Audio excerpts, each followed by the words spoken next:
Good evening. I really appreciate you taking your time to answer a few questions. May I ask your name, please? Brin. How long have you been a barrister?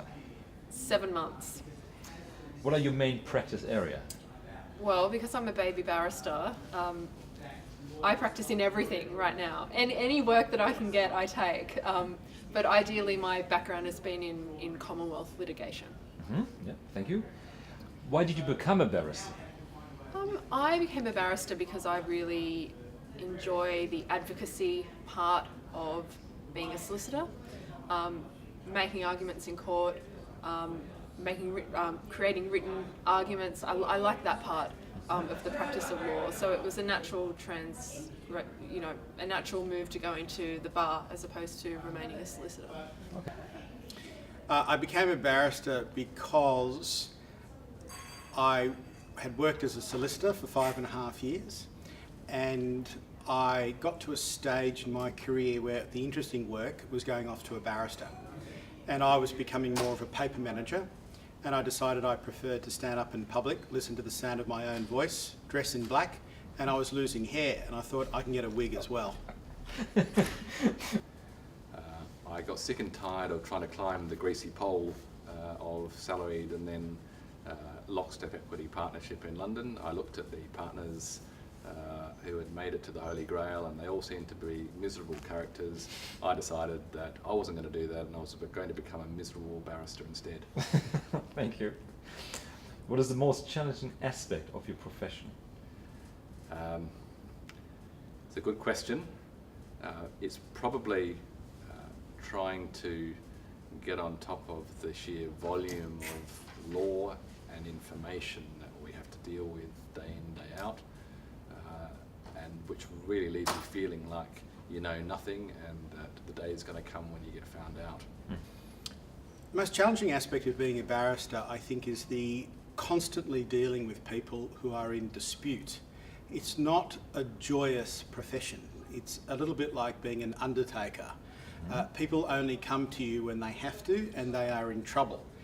There is always a loser out of every case, and sometimes everybody loses. So there's a lot of negativity, a lot of complexity, a lot of stress. That's probably the worst part.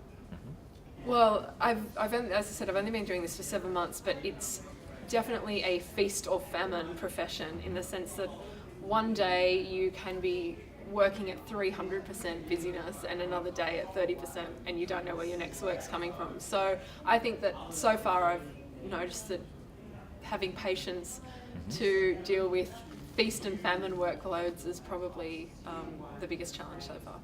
But what is the most enjoyable part of your work? Most enjoyable part is giving people a voice who otherwise would have none.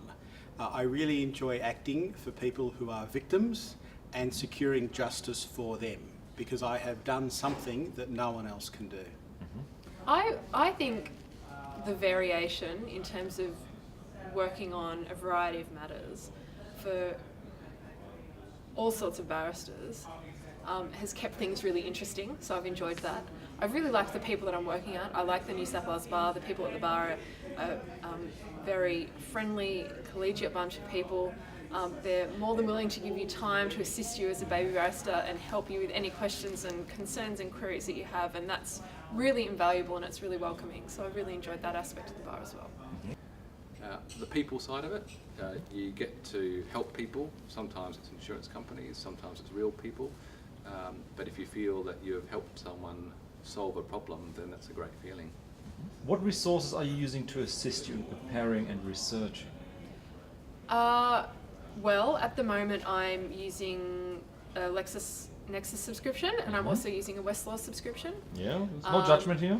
I have also started using Jade, which I'm a very big fan of. So a lot of electronic resources. But I'm trying to refocus my research so that I start more generalised and then work at a more focused level. And by that I mean, I've had barristers suggest to me that if you're researching a point, the best way to do that is to go to a text and research that point at a more general level and then narrow and refine your searches as you go. So I think the way that I operate in terms of research is probably going to change to more text-based research to start with, and then using resources like Westlaw and Lexis and Jade, rather than the other way around that I'm using at the moment.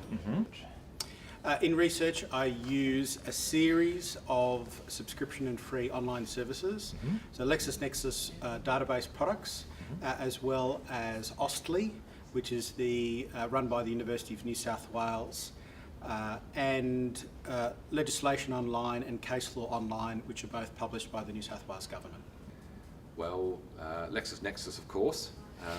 Thank you. As you know, I like your red product, and looking forward to further titles being released on that.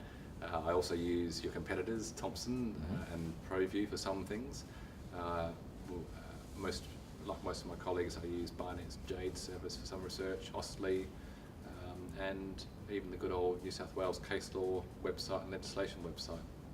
What new technology or mobile solution have you been embraced in your practice? I've really embraced a paperless practice, and I think what really changed more than anything else was my iPad. It let me for the first time give up paper and carry around volumes of books wherever I went. I think, as your previous speaker, Philippe, said, the iPad's been a game changer for most of us lawyers, and I'm looking forward to the iPad Pro if it ever comes out next year. But it means that you can stick a very small device in your backpack and you can do all the reading, marking up that you need to do, look at documents, etc. Okay. How did you manage this activity previously? I would carry large, thick folders. I'd lose blood circulation in my arms, and it was very, very uncomfortable. With difficulty, and by shoving large ring binders into the pannier bags on my bicycle every evening. Well, I've always used technology as a solicitor. I use an iMac in my chambers, I have an iPad with me, and I have a smartphone with me. And I also have a MacBook Air at home and another iMac at home, and I use cloud services. So I use a lot of technology in that sense, but really mainly computing and smart device technology. Okay. What are you doing on your day off?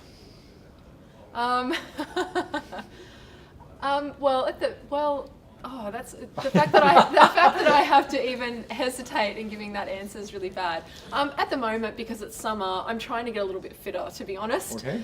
So trying to get out there and get some exercise and go for a swim, go for a walk, go for a bit of a jog, and really take advantage of really good Sydney summer weather.